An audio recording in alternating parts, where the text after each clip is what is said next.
Hey everybody, this is Sue Craig, your Stampin' Up! Demonstrator here in Cleveland, Ohio, and today I want to show you how I made the background for this cutie pie. How I made the clouds, the water, and the sand. So let's get started. When I'm making those types of things, I use usually white paper or light color paper.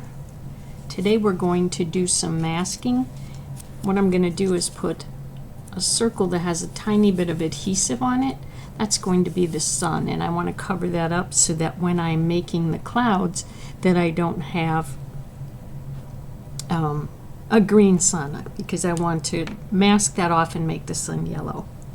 What I also want to do is I want to take my stamp pad, and before I get started I want to give myself a horizon line. It's kind of important so that we can see where the sky is going to end and where the water begins. And then we'll blend in some sand at the very bottom. The colors that I'm using today are Balmy Blue and Boho Blue.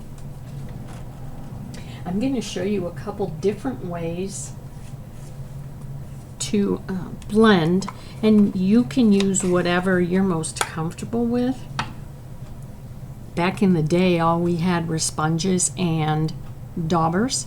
So I'm going to start with the daubers and show you how you can work on making clouds. One way you can do it is to use some type of die cut. This was a cloud that I had and I cut it out, and I'm using this because it has the little dips and marks in it so that I can make my clouds. And a lot of times what I do is I turn it sideways so that it's easier for me to gauge where I'm working. So I'm going to put a little bit of ink on this and tap it off a bit, and I'm going to circle a little. And now I'm going to lightly just kind of go in circles, and you'll see that when I do this I'm moving the cloud to different places so that I don't have uniform clouds. I have clouds that vary in their shape, and obviously that's what we want because that's what clouds do. I'm going to lay down a layer first of these clouds, and then I'll add a little bit of the Boho Blue to give it a little bit more intensity, because you know the clouds aren't all the same. So this kind of gives you an idea of what the clouds are looking like, and they are very light. So what I'm going to do now is I'm going to take my Boho Blue, and I'm going to use the same thing, and I'm going to place it in different places now, kind of like where it's white or lighter. And you can see now that I'm just going lightly over this to give it a tint of that darker blue.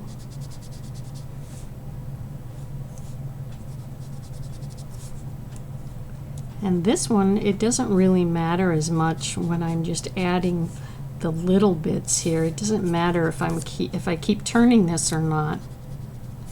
Ooh, that was too dark.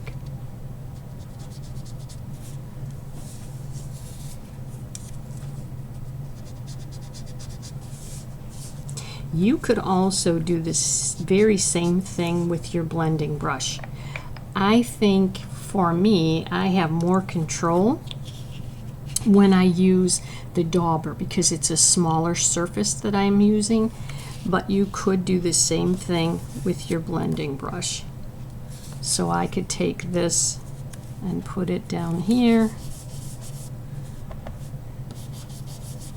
In fact, I might just use the blending brush for the water, and I'll show you how I make the water. Okay, well, that's one way that you can make your clouds using this type of thing. Another way would be, and I'll flip this over so you can kind of see. Another way I like is to use something that has scallops on it. And this has scallops that are a little bit wider than a typical one. And what I like to do is just use a couple scallops at a time. Again, I'm gonna put it at the top, and I like to start on one side or the other, and I turn it sideways. So now I'm just gonna take my brush, again lightly, I'm gonna brush this on. You can tap it off, push down a little bit, just like you do before. If you want to do a little bit to run it up onto the scalloped edge, you can do that. And again, you only want to do a couple of these.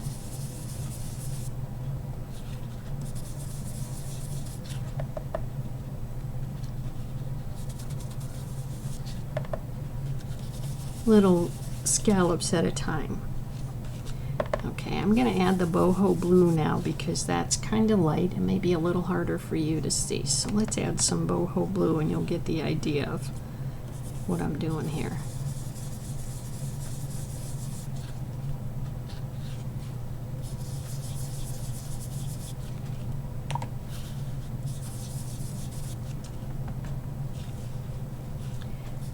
And you don't want to do too many of these at the same time or at the same place because you want to have gaps in between. Your clouds want to be fluffy. So once you do something like that, then what you can do is then fill in with either color ink so that your ink will blend it all, so it doesn't look like you've used two different types of ink. And I know I did not give myself a horizon, but you could do the very same thing here. That's kind of cool. So you can see that with this way of making the clouds, they're a little bit different than the clouds that I made over here. Okay, now when I'm making water, I can use cardstock that I rip, and this is a piece that I have ripped, but I want to show you. It's pretty simple. I mean, all you do is just rip paper, and you really want to have paper where it doesn't go straight across, so you want to have some variance of height. I do the same thing. I'm going to put this down on my paper, and I'm going to take my blending brush this time. Again, I'm going to tap it off, and then I'm just going to go across.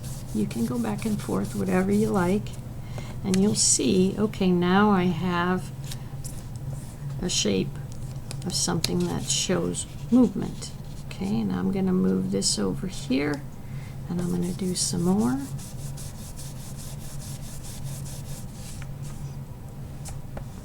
And you're just going to work your way down the page. Again, you don't want to keep it the same all the way down. You want to move this so that you have different peaks and valleys in your water. You could even turn it around like this. Sometimes just going back and forth, it makes it a quick, easy type of water.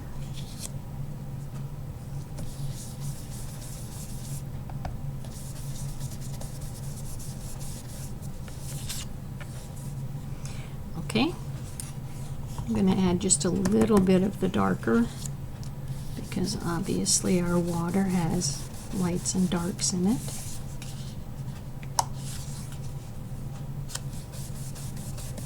That's why I like to use a piece that will go across my whole page so that it's easier to add. Now you can see that it looks like there's a little white cap there, so that the water looks like now it has movement. And what I'm going to do is I'm going to take my brown, and I think what I'm going to do is use a blending brush. Yeah, let's try a blending brush. I'm going to use my blending brush, and I'm going to add some sand to this. And while I'm going to do this, I do want to just kind of cover up the rest of the area there so that I don't get a large amount of brown where I don't want it. I want these to overlap.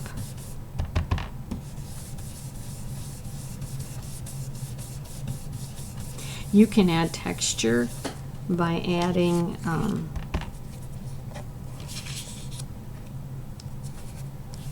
stamping to this, adding shells or dots, that type of thing.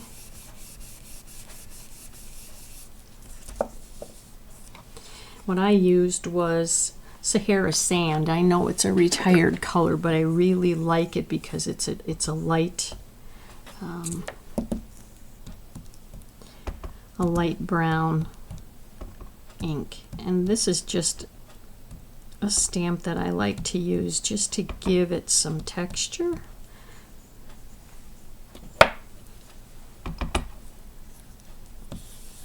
And then I go over it a little bit more with regular ink so that now it looks a little more blended. So now you should be able to see that we have three specific areas. We have puffy clouds, we have water that has movement, and we have sand. What we're going to do now is remove the circle up here, and we're going to add a little bit of yellow for our sun. And probably a dauber would be the best to do with this one because, again, it's very small.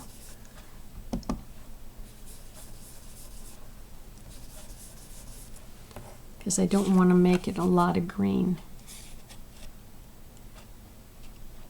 So that gives you an idea of how I mask for the sun. Could be the moon too. Now I have clouds, water, and sand. I hope you liked this, and I hope you give it a try. And thanks for watching.